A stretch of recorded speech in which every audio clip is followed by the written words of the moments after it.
नमस्कार दोस्तों, स्वागत है आपका अमित एग्ज़ाम स्टडी में। दोस्तों, आज आपकी हिंदी के दूसरे चैप्टर की तीसरी वीडियो है। तीसरी वीडियो हमने इसलिए बनाई है क्योंकि आपके इस चैप्टर से ज़्यादा क्वेश्चन हो रहे थे।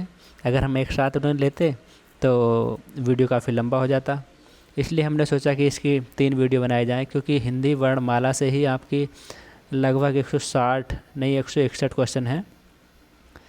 तो इसलिए हमने सोचा कि इसमें 80 क्वेश्चनों की 2 वीडियो बना देते हैं, जिससे कि आप पढ़ने में आपको आसानी हो, आप बोर नहीं होंगे, छोटी वीडियो होगी तो। और अब तीसरी वीडियो है आपकी ये विराम चिन्ह की। ये चैप्टर जो है आपका हिंदी वर्णमाला के साथ ही इसमें ऐड है। तो अब तीसरी वीडियो है आपकी विराम चिन्ह की, इससे लगभग आपके 50 क्वेश्चन हो जाएंगे। तो इसलिए हमने इन वीडियो को, इस चैप्टर को 3 वीडियो में बनाया है। तो चलिए दोस्तों, बिना देरी किए हुए वीडियो को शुरू करते हैं। जिसने अभी तक चैनल को सब्सक्राइब नहीं किया है और जो अभी तक चैनल पर नए हैं, चैनल को सब्सक्राइब कर देंगे और बेल आइकन को दबा देंगे, जिससे कि हमारे आने वाले वीडियो की नोटिफिकेशन सबसे पहले पहुँचे। वीडियो को लाइक करेंगे और अंत में कमेंट्स करेंगे कि कोई वीडियो में कमी तो नहीं है। अगर कोई कमी है तो आप हमें अपना सजेशन दे सकते हैं। चलिए दोस्तों, वीडियो को शुरू करते हैं।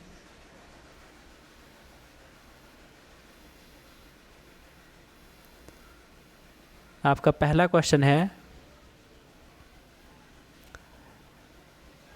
अर्ध विराम का चिन्ह कौन सा माना जाता है? तो दोस्तों, पहला जो ऑप्शन है आपका, ये तो होता है आपका विस्मयादि बोधक या संबोधन चिन्ह। ये होता है संबोधन।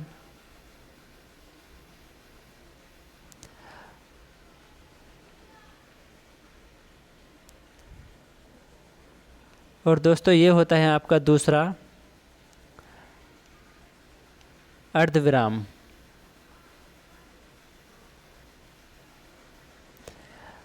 और तीसरा होता है आपका पूर्ण विराम।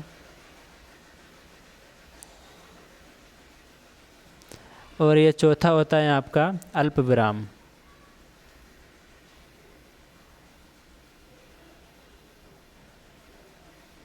तो चारों मैंने आपको बता दिए हैं, तो आपका पहले क्वेश्चन का दूसरा सही जवाब हो जाएगा।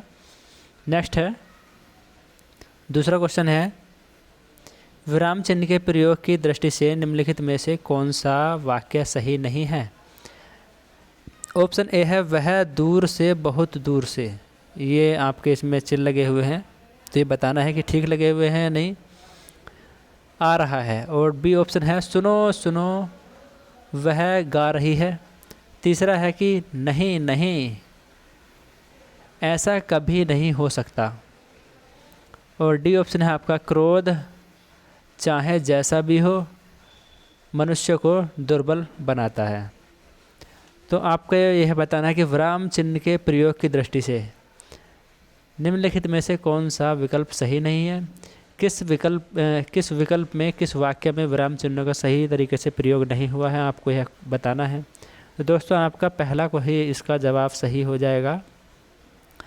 ये जो चिन्ह है इसमें ये गलत लगे हुए हैं। नेक्स्ट क्वेश्चन है आपका तीसरा क्वेश्चन, हंसपद विराम चिन्ह का प्रयोग होता है। हंसपद जो इस तरीके से होता है हमारा, इसका प्रयोग या कहीं कहीं हमें इस तरीके से ही मिल जाता है। तो ए ऑप्शन है वाक्य पूरा करने के लिए, बी है संकेत देने के लिए, और अर्ध स्पष्ट करने के लिए, और डी ऑप्शन है लिखने में अक्षर छूटने पर संकेत देने के लिए। तो दोस्तों, आपका तीसरे क्वेश्चन का डी ऑप्शन सही जवाब हो जाएगा। अगर कोई शब्द छूट जाता है किसी वाक्य में, तो हम वहाँ पर ये चिन्ह लगा देते हैं और ऊपर लिख देते हैं जो भी हमें लिखना होता है। चौथा क्वेश्चन है, लेन देन, विरह मिलन, जड़ चेतना आदि शब्द युग्मों के बीच किस विराम चिन्ह का प्रयोग किया जाएगा? ए ऑप्शन है आपका अल्प विराम, बी है आपका योजक चिन्ह, और सी है आपका अपूर्ण विराम, और डी ऑप्शन है आपका अर्ध विराम चिन्ह। तो चौथे क्वेश्चन का आपका सही जवाब हो जाएगा बी ऑप्शन दोस्तों, ऐसी जगह हम योजक चिन्ह का प्रयोग करते हैं, जैसे लेन देन तो इनके बीच में चिन्ह लग जाएगा। विरह मिलन, इनके बीच में ये चिन्ह लग जाएगा। जड़ चेतना, यहाँ पर ये चिन्ह लग जाएगा। तो ये हमारा वाक्य सही हो जाएगा। और 5वां क्वेश्चन है, दो विपरीत शब्दों के बीच कौन सा विराम चिन्ह लगता है? प्रश्नवाचक दोस्तों, प्रश्नवाचक तो प्रश्न की जगह लगता है जहाँ पर प्रश्न पूछा जाता है। उदाहरण, उदाहरण मान लो कि जैसे किसी वाक्य में हम किसी शब्द के लिए या किसी एक लाइन के लिए या किसी पहरे के लिए हम थोड़ी मेन चीज़ उसको दर्शाना चाहते हैं, तो ये हमारे उदाहरण चिन्ह होते हैं, जिसको हम 66, 99 भी बोलते हैं। और ये डबल हो जाता है अगर सिंगल बोलते हैं, तो सिंगल हो जाता है हमारा 6 और 9। इस तरीके के हम यह चिन्ह लगा देते हैं, ये हमारे उदाहरण चिन्ह होते हैं। और योजक चिन्ह, तो योजक चिन्ह तो मैंने अभी पीछे बताई है बी ऑप्शन में। और विस्मयादिबोधक, तो विस्मयादिबोधक होता है इस तरीके से। विस्मयादिबोधक एक संबोधन के रूप में इसका प्रयोग किया जाता है। तो बताना है आपको कि विपरीत शब्दों के लिए जो चिन्ह का प्रयोग किया जाता है वह होता है आपका योजक चिन्ह। 6वां क्वेश्चन है, सामासिक पदों पुनरुक्त युग्म शब्दों के मध्य प्रयोग किया जाता है, योजक चिन्ह। और बी है आपका उदाहरण चिन्ह। और सी है अल्प विराम। और डी ऑप्शन है आपका अर्धविराम। तो 6 का आपका ए ऑप्शन सही जवाब हो जाएगा। योजक चिन्ह का हम प्रयोग करते हैं अगर कोई युग्म शब्द होते हैं या सामासिक पदों में होते हैं। 7वां क्वेश्चन है, किसी की कही हुई बात को स्पष्ट करने के लिए वाक्य के अंत में किस चिन्ह का उपयोग करते हैं? ए ऑप्शन है विवरण का, बी ऑप्शन है लाघव का, और सी है रेखांकन, और डी है लोप चिन्ह। तो 7वें का आपका सही जवाब हो जाएगा ए ऑप्शन विवरण चिन्ह। जब किसी की कही हुई बात को हम स्पष्ट रूप से कहते हैं तो वहाँ पर हम विवरण चिन्ह का प्रयोग करते हैं।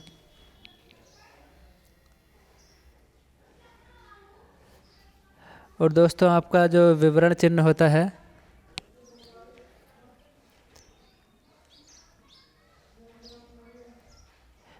वह कुछ इस तरीके का होता है कि एक मान लो कोई वाक्य लिखा हुआ है ये, तो वहाँ पर हम इस तरीके से लाइन खींच देते हैं एक, तो ये विवरण चिन्ह हो जाता है कि इसके बारे में अब हमें बताना है। कहीं कहीं ये बिंदे भी मिल जाते हैं लगे हुए।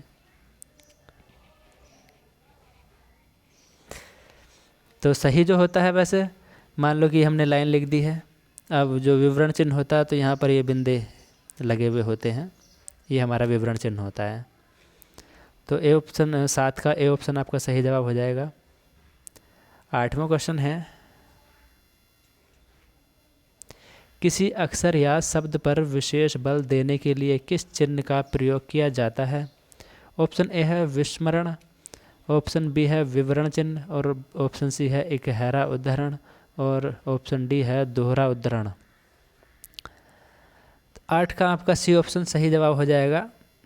किसी अक्षर या शब्द को विशेष बल देने के लिए इकहरा उद्धरण चिन्ह, जिसे हम 6 बोलते हैं, इस तरीके से। और दोहरा उद्धरण चिन्ह जो हो जाता है वो 66, 99 जो बोलते हैं हम जिसको, ये तो हमारे उद्धरण चिन्ह होते हैं। 9वां क्वेश्चन है, निम्न में प्रश्नवाचक चिन्ह कौन सा है?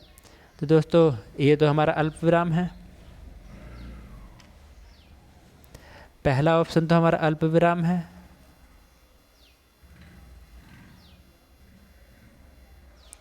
और सी है हमारा उद्धरण चिन्ह, सॉरी उद्धरण नहीं, विस्मयादिबोधक चिन्ह, विस्मयादिबोधक चिन्ह। और बी ऑप्शन हो जाता है आपका अर्धविराम।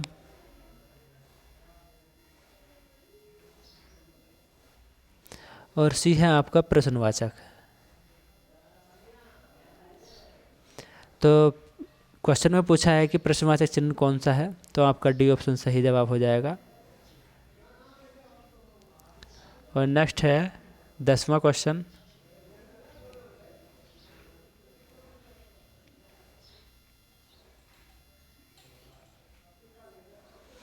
माता पिता दोनों प्रसन्न थे। इस वाक्य में माता पिता के मध्य कौन सा विराम चिन्ह लगेगा? योजक चिन्ह, निर्देशक चिन्ह और अर्ध विराम और अल्प विराम। 10 का आपका दोस्तों ए ऑप्शन सही जवाब हो जाएगा। योजक चिन्ह जो लगाते हैं हम, जैसे हमारे माता पिता है, भाई बहन है, छोटा बड़ा है, यानी कि विकल्प वाले जो चिन्ह होते हैं, विकल्प वाले शब्दों में, इनमें हम योजक चिन्ह का प्रयोग करते हैं। और योजक चिन्ह का मतलब यानी कि छोटा सा ये जो आप इस यहाँ पर देख रहे हैं। और निर्देशन चिन्ह, निर्देशन चिन्ह होता है हमारा जो कोई वाक्य होता है लिखा हुआ, उसके आगे हम इस तरीके से लाइन खींच देते हैं, तो वो निर्देशन चिन्ह होता है।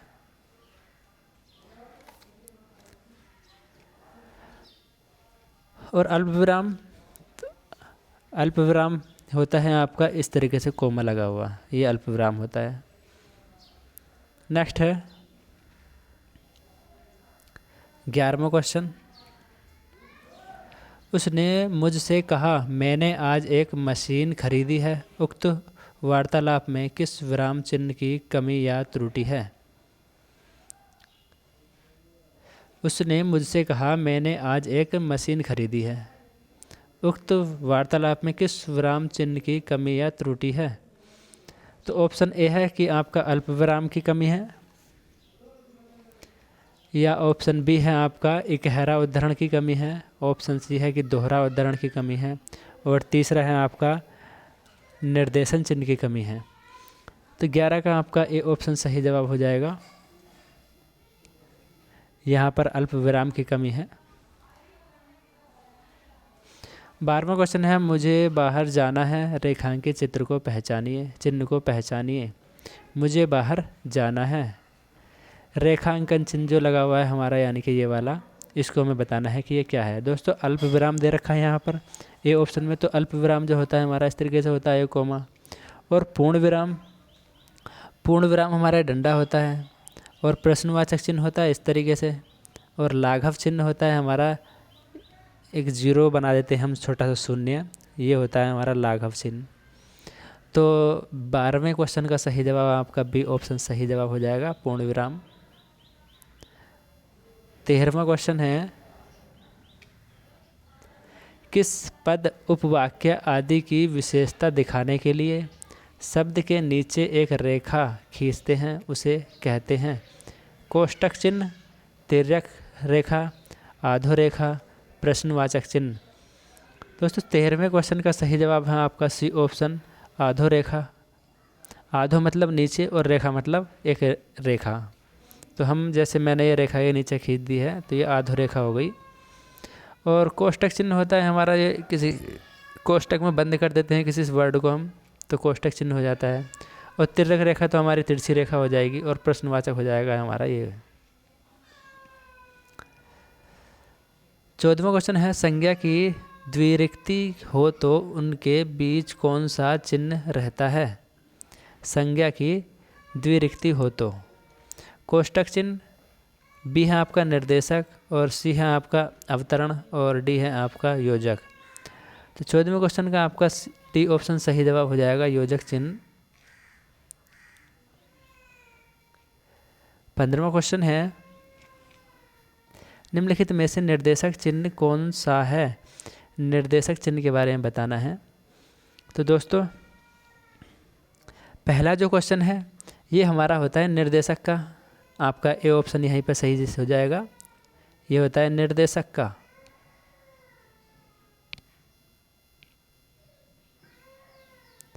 निर्देशक। और सी ऑप्शन है पूर्ण विराम।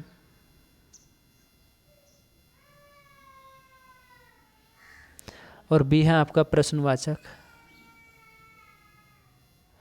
और डी है आपका अल्पविराम।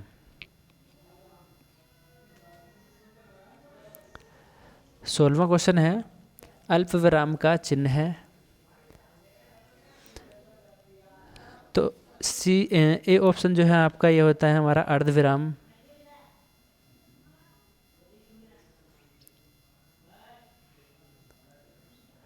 और बी होता है आपका विस्मयादिबोधक।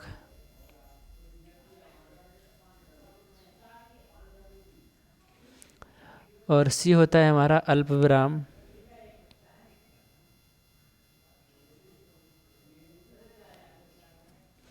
और डी है आपका पूर्ण विराम। पूर्ण विराम। तो सी अल्प विराम का चिन्ह पूछा है तो आपका सी ऑप्शन सही जवाब हो जाएगा। नेक्स्ट है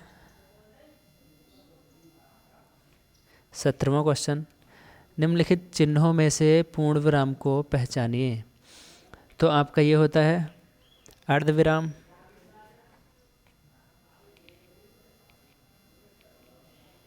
पहला अर्धविराम होता है, और बी होता है हमारा प्रश्नवाचक,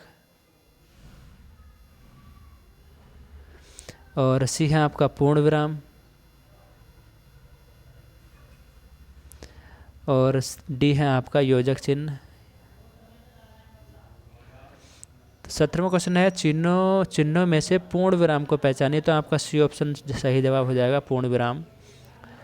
और ये बताना है कि रेखांकित चिन्ह कौन सा है। समाप्ति सूचक चिन्ह, बी ऑप्शन है लोप सूचक चिन्ह, और सी ऑप्शन है टीका सूचक चिन्ह, और डी ऑप्शन है आपका स्थान सूचक चिन्ह। तो 18वें का आपका बी ऑप्शन सही जवाब हो जाएगा। ये होता है आपका लोप सूचक चिन्ह। मान लो किसी जगह कोई रिक्त स्थानीय है तो वहाँ पर हम इस चिन्ह का प्रयोग कर सकते हैं, जहाँ पर हमें किसी स्थान नाम का या कुछ पता नहीं है।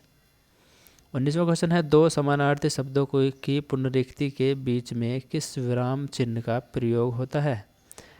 दो समानार्थी शब्द, ए ऑप्शन है योजक चिन्ह, बी ऑप्शन है कोष्ठक चिन्ह, और सी ऑप्शन है अर्धविराम, और डी ऑप्शन है अल्पविराम। दोस्तों दो समानार्थी शब्द, तो आपका ए ऑप्शन इसमें सही जवाब हो जाएगा, जो हमारा ये योजक चिन्ह होता है। और ये कोष्ठक चिन्ह होता है आपका इस तरीके से। अर्धविराम होता है आपका इस तरीके से, और विकल्प होता है अल्पविराम। तो अल्पविराम होता है कोमा ऐसे। तो आपका ए ऑप्शन इसमें सही जवाब हो जाएगा।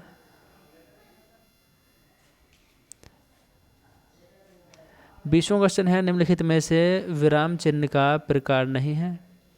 उपदेशक, निर्देशक, विवरण, लाघव। तो 20वें का आपका ए ऑप्शन सही जवाब हो जाएगा। दोस्तों उपदेशक कोई भी विराम चिन्ह नहीं होता है। निर्देशक चिन्ह जो होता है वह आपका एक डंडा होता है इस तरीके से, और विवरण चिन्ह जो होता है वह होता है दो बिंदे लगाकर और इसके आगे से रेखा हो जाती है खिंची हुई ये, और लाघव चिन्ह होता है आपका 0, थोड़ा छोटा सा शून्य है।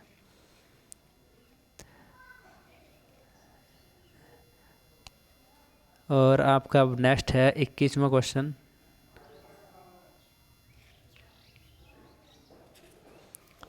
हंस पद विराम चिन्ह का प्रयोग होता है पूरा वाक्य पूरा करने के लिए, संकेत देने के लिए, अर्थ स्पष्ट करने के लिए, लिखने में अक्षर छूटने का संकेत देने के लिए। तो ये क्वेश्चन आपका रिपीटेड हो गया है। डी ऑप्शन आपका सही जवाब हो जाएगा कि अगर कोई किसी वाक्य में कोई शब्द छूट जाता है तो उसके जहाँ पर वह शब्द लिखना होता है वहाँ पर हम इस चिन्ह का प्रयोग करते हैं। हंस पद होता है आपका इस तरीके से, या ऐसे भी बन जाता है, और फिर हम उस शब्द को ऊपर लिख सकते हैं इस वाक्य के। और आपका जो 22वां क्वेश्चन है, किस विराम चिन्ह का घोतक है, द्योतक है। तो किस तरीके का चिन्ह है, क्या चिन्ह है, क्या बोलते हैं हम इसको। उदाहरण चिन्ह, बी है कि विवरण चिन्ह, और सी कोष्ठक चिन्ह, और डी है आपका पुनरुक्ति सूचक चिन्ह। पुनरुक्ति सूचक चिन्ह। तो आपका 22वें क्वेश्चन का सही जवाब है दोस्तों कोष्ठक चिन्ह। ये हमारे ब्रैकेट होते हैं, कोष्ठक होते हैं।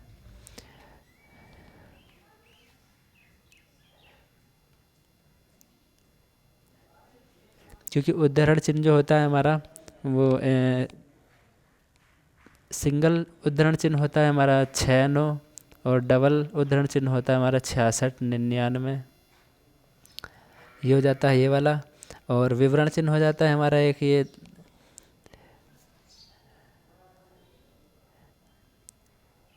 विवरण चिन्ह हो जाता है रेखा खींचा हुआ, और इसके ऊपर नीचे 2 बिंदे। और कोष्टक चिन्ह आपका यही। और नेक्स्ट क्वेश्चन है आपका 23वां। विराम चिन्ह का चिन्ह प्रयुक्त होता है, ये जो चिन्ह है ये कहाँ पर प्रयुक्त होता है? संयोजक चिन्ह या तुलनात्मक तुल्यता सूचक, सी है लाघव चिन्ह और डी है विवरण चिन्ह। तो 23 का आपका बी ऑप्शन सही जवाब हो जाएगा, तुल्यता। जब हम किसी चीज़ की तुलना करते हैं तो हम बराबर का चिन्ह लगाते हैं।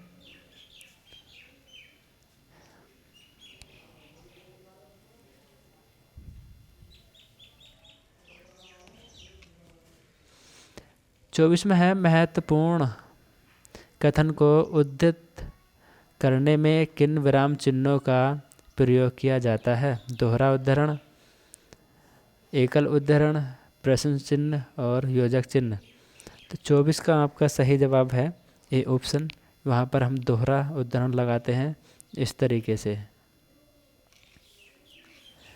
ये होता है, यहाँ पर कुछ लिख दिया और फिर ये हमारा दोहरा उद्धरण चिन्ह होता है।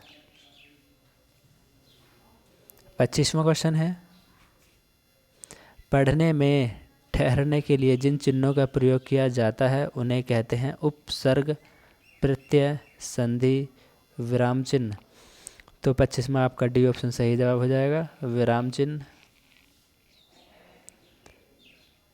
और 26वां क्वेश्चन है, अनुस्वार का चिन्ह है। अनुस्वार का चिन्ह है स्वर के ऊपर एक बिंदी, स्वर के पहले 2 बिंदी, स्वर के आगे 2 बिंदी या स्वर के ऊपर चंद्र बिंदी।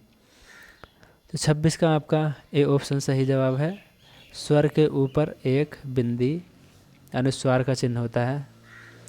27वां है, शीला कहिए क्या हाल है, वाक्य में विराम चिन्ह है। अर्धविराम, उद्धरण चिन्ह, पूर्ण विराम या निर्देशक चिन्ह। तो 27 का आपका डी ऑप्शन सही जवाब हो जाएगा, निर्देशक चिन्ह। और 28वां क्वेश्चन है, वाक्य को समाप्त करने के लिए जिसका प्रयोग किया जाता है उसे कहते हैं अल्पविराम, उपविराम, विवरण चिन्ह, पूर्ण विराम। तो दोस्तों वाक्य को जब हम समाप्त करते हैं तो उसके लिए हम पूर्ण विराम का प्रयोग करते हैं, जो हमारा पूर्ण विराम होता है ये। और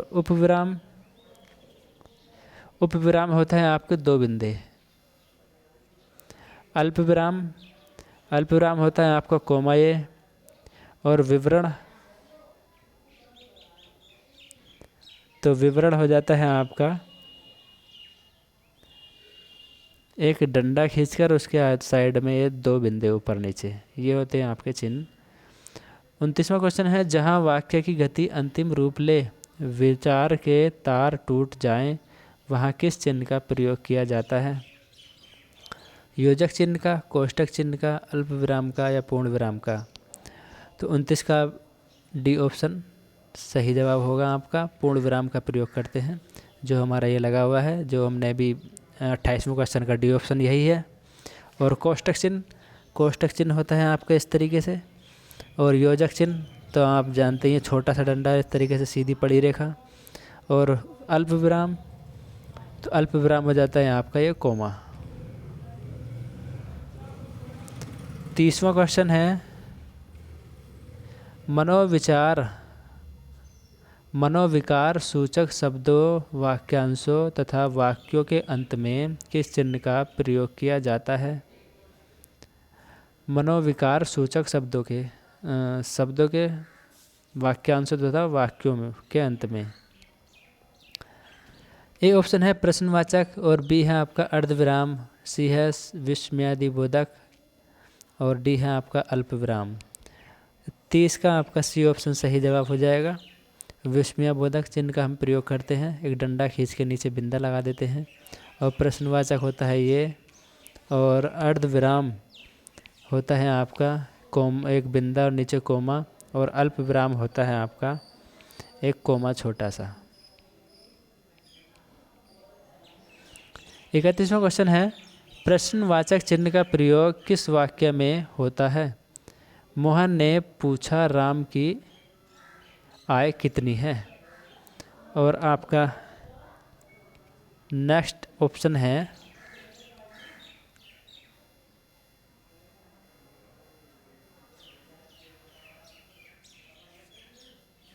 कि सीता जानना चाहती है भाई घर कब आएगा। जानना चाहती है भाई घर कब आएगा।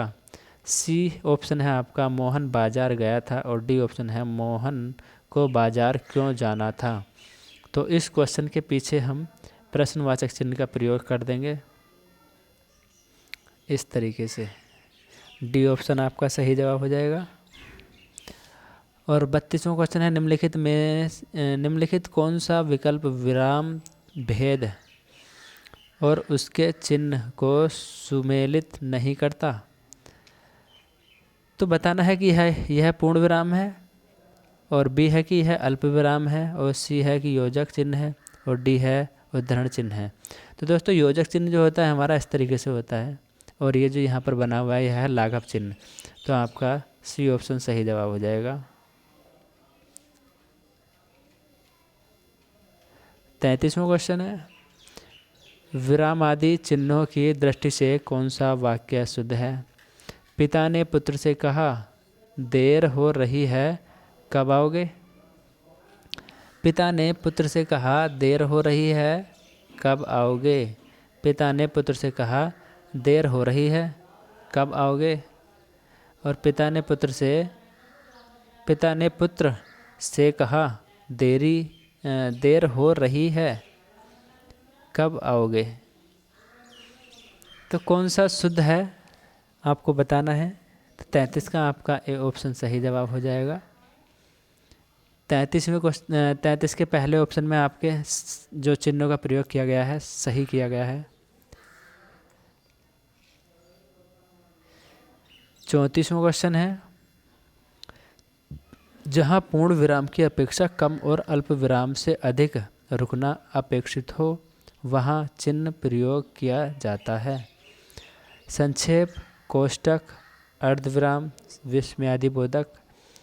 तो 34 का आपका सी ऑप्शन सही जवाब हो जाएगा। वहाँ पर हम अर्धविराम का प्रयोग करते हैं। 35वां क्वेश्चन है हर्ष, शोक, घृणा, आश्चर्य जैसे भावों को व्यक्त करने के लिए चिन्ह का प्रयोग किया जाता है। ऑप्शन ए है विस्मयादिबोधक, बी है अर्ध विराम, और सी है अल्प विराम, और डी है विवरण। तो 35 का सही जवाब है आपका ए ऑप्शन विस्मयादिबोधक। ऐसे चिन्ह जो होते हैं हमारे विस्मयादिबोधक होते हैं। और 36वां क्वेश्चन है कि हंस पद किस विराम का एक और नाम है। लोप विराम का, पूर्ण विराम का, अल्प विराम का, या त्रुटि विराम का। तो 36 का आपका डी ऑप्शन सही जवाब हो जाएगा। त्रुटि विराम को हम हंस पद भी कहते हैं क्योंकि वाक्य में त्रुटि हो जाती है अगर कोई पद छूट जाता है तो, और वहाँ पर या कोई पद अगर गलत होता है तो उसके ऊपर हम हंस पद लगा देते हैं, और वहाँ पर जो हमारा शब्द गलत होता है या छुटा हुआ होता है वहाँ पर वो लिख देते हैं। 37वां क्वेश्चन है मोहन आज घूमने जाएगा। उपरोक्त वाक्य में कौन सा विराम चिन्ह लगा है।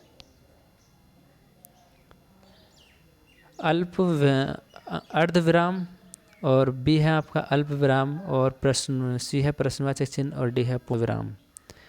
मोहन आज घूमने जाएगा। तो दोस्तों अर्ध विराम जो होता है वो होता है आपका इस तरीके से बिंदा और ये कोमा। अल्प विराम होता है आपका इस तरीके थोड़ा सा कोमा, और पूर्ण विराम होता है एक डंडा, और प्रश्नवाचक चिन्ह होता है ये। तो 37 में आपका डी ऑप्शन का सही जवाब हो जाएगा। यहाँ पर पूर्ण विराम का प्रयोग हुआ है।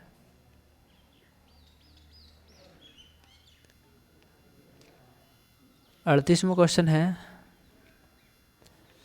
इनमें अर्धविराम का सूचक चिन्ह है। ऑप्शन ए है ये फुल स्टॉप, अर्धविराम की बात करी गई है। तो अर्धविराम यहाँ तो ये हमारा क्या है अल्प विराम कह सकते हैं हम इसको। और यह सी हमारा योजक, और डी है उपविराम,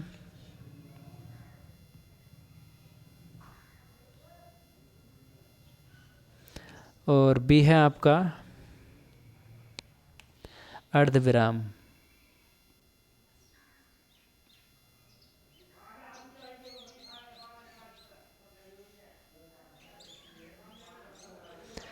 तो 38 का आपका बी ऑप्शन सही जवाब हो जाएगा।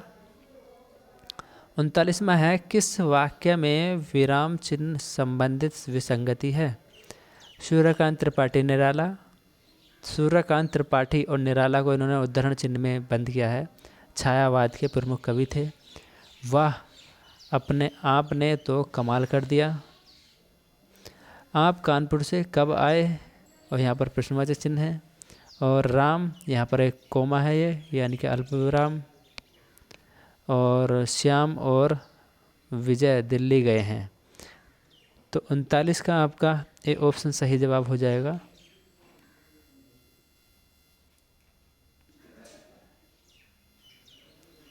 नेक्स्ट है 40वां क्वेश्चन, कौन सा विकल्प उद्धरण चिन्ह का है?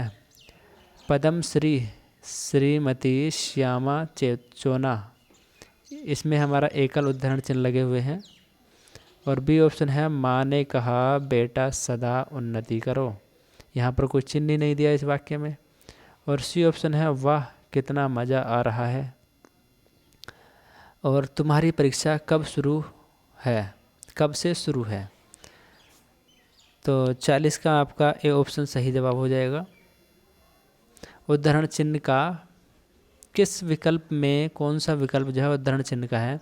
तो उद्धरण चिन्ह जो है हमारा ये श्रीमती वाले में है, यहाँ पर एकल उद्धरण चिन्ह का प्रयोग किया गया है। दोस्तों बी ऑप्शन में एक पूर्ण विराम का प्रयोग नहीं किया इन्होंने, और सी में पूर्ण विराम का प्रयोग नहीं किया है। और तुम्हारी परीक्षा कब से शुरू है, तो आपका यह प्रश्न, इसमें जो प्रश्नवाचक चिन्ह है, चिन्ह का तो सही प्रयोग किया गया है, लेकिन यहाँ पर क्वेश्चन में पूछा था कि अर्ध उद्धरण चिन्ह का प्रयोग किस विकल्प में किया गया है, तो हमें हमारा जो इसमें सही हो जाएगा ए ऑप्शन सही जवाब हो जाएगा। तो दोस्तों ये था आपका वीडियो। कैसा लगा वीडियो कमेंट्स बॉक्स में कमेंट करके बताइए, और अगर पसंद आया हो तो लाइक भी कीजिए, दोस्तों में ज़्यादा से ज़्यादा शेयर कीजिए, और दोस्तों चैनल को सब्सक्राइब करें। थैंक्स फॉर वाचिंग, मिलते हैं किसी अन्य वीडियो में।